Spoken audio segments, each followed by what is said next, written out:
Shalom Obracha, nous poursuivons aujourd'hui avec la 7e Mishnah, Mishnah Zayin du 4e Perek.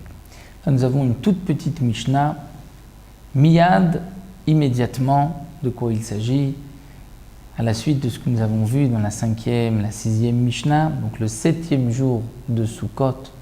Une fois qu'on avait terminé avec la mitzvah du Lulav, puisque la mitzvah du Lulav c'est pendant 7 jours, immédiatement, après avoir terminé la mitzvah du Lulav, d'avoir quitté le Beth Amikdash, après la mitzvah aussi de Arava, miyad, immédiatement, atinokot, les enfants, shomtim et lulavehem, laisser leur Lulav, ve'ochlim et manger, etrogehem, leur etrog.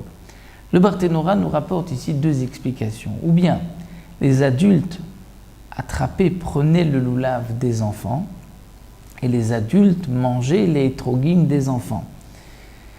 C'était une habitude, ainsi, Mishum Simcha, comme de courir derrière les enfants, de leur attraper leur lulav et leur etrog et de le manger.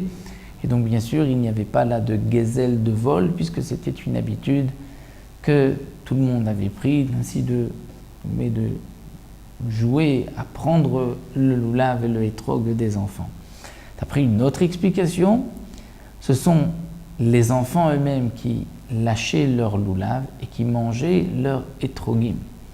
Mais les adultes ne pouvaient pas manger leur etrogim, étant donné que nous avons un principe, lorsque le etrog a été muktzé pour la mitzvah, donc il a été mis de côté pour accomplir la mitzvah, il est muktzé, on ne pourra pas non plus le manger.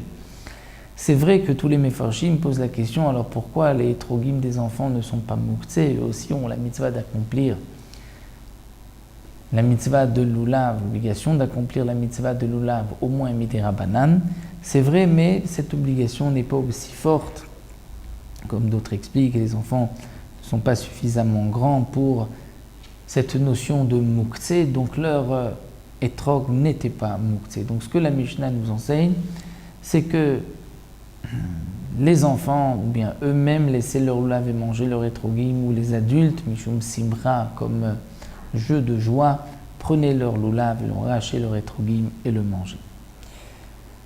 Donc là, nous avons vu tous les dinim de lulav, de arava, et nous verrons Bezrat Hashem la suite, la mitzvah de Hallel, de Simcha et de Simchat Bet HaShoeva qui sera développée dans les Mishnayot qui suivront Besiata Dishmaya.